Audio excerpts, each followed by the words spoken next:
खिप्रो मां ख़बर ॾींदड़ खिप्रो में जिस्कम पारां क़ौमी कारकुन वज़ीर कलोड़ो ते कूड़ा केस दाख़िल करे नालो फोर्थ शेड्यूल में शामिल करण ख़िलाफ़ शहीद चौक ते जिस्कम जे अॻवाननि आज़ाद कुंबर अकबर मरी ऐं ॿियनि हथनि में बैनर ऐं झंडा खणी एहतिजाजी मुज़ाहिरो कयो वियो। उन मौक़े ते अॻवाननि मीडिया सां ॻाल्हाईंदे चयो त जी असो अज ही एहतजाज जिस्कम तालके शहदादपुर जो सदर मोहतरम वज़ीर कलोड़ो जो एक पुरअमन क़ौमी कारकुन है हुनजो नालो फोर्थ शेड्यूल में हणे हुनजी सियासी चुरपुरता ऐं सिंध लाइ जदोजहद करण तां हुनखे माठार कयो पियो वञे।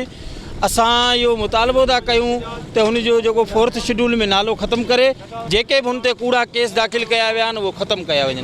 असां मोहतरम जिस्कम कारकुन वज़ीर कलोड़े के वज़ीर कलोड़े जे मथां कूड़ा केस दाख़िल करण ऐं केस फोर्थ शेड्यूल में आणण ऐं संदो शनाख्ती कार्ड ब्लॉक करण जी सख़्त लफ़्ज़नि में मज़म्मत था कयूं। छो जीअं सिंध क़ौमी महाज़ अदम तशद्दुद जी क़ाइल आहे। रहबर सिंध साईं जी एम से जी ॾसियल अदम तशद्दुद वारे वाट ते हलंदे असां सियासी जदोजहद था करियूं, पर हितां जा उहे इदारा उन असांजी जदोजहद खां ख़ौफ़ज़दा थी असांजे पुरअमन सियासी कारकुननि जे मथां कूड़ा केस दाख़िल करे खेनि घरनि में नज़रबंद कयो थो वञे। असां मोहतरम वज़ीर कलोड़े जे मथां दाख़िल कूड़नि केसनि जी मज़म्मत था कयूं ऐं चीफ जस्टिस खां SP सांगड़ खां इहा घुर था कयूं त पुरअमन सियासी कारकुननि जे मथां इहे नज़रबंदियूं ऐं इहे केस दाख़िल के केस पंहिंजा वापसि वरिता वञनि।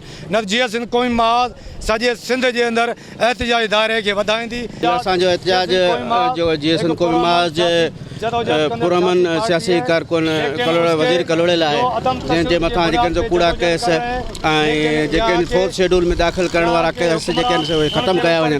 ऐं ॿियो नंबर असांजो एहतिजाज खंबे गुम कयल सभिनी क़ौमी कारकुननि लाइ ख़ासि करे दोस्तली भट्टी लाइ। दोस्तली भट्टी जेको 19 ॾींहंनि खां खंबे गुम कयल आहे जंहिंजे अञा ताईं को अतो पतो न आहे उनखे रियासती इदारा खणी विया आहिनि। इहा इंसानी हक़नि जी लताड़ आहे ऐं इन इंसानी हक़नि जी लताड़ जी शदीद मज़म्मत कयूं था ऐं जल्द खां जल्द सभिनी कारकुननि तां कूड़ा केस ख़त्म करे उनखे आज़ादु करण जो मुतालबो कयूं। जल्द खां जल्द वज़ीर कलोड़ो ते कूड़ा केस ख़त्म कया वञनि न त ॿी सूरत में एहतिजाज जो दायरो वधायो वेंदो। मज़ीद ख़बरनि ऐं तफ़सीलात लाइ विज़िट कयो असांजी वेबसाइट www.awamiNewsHD.com ऐं ॾिसंदा रहो अवामी न्यूज़ HD।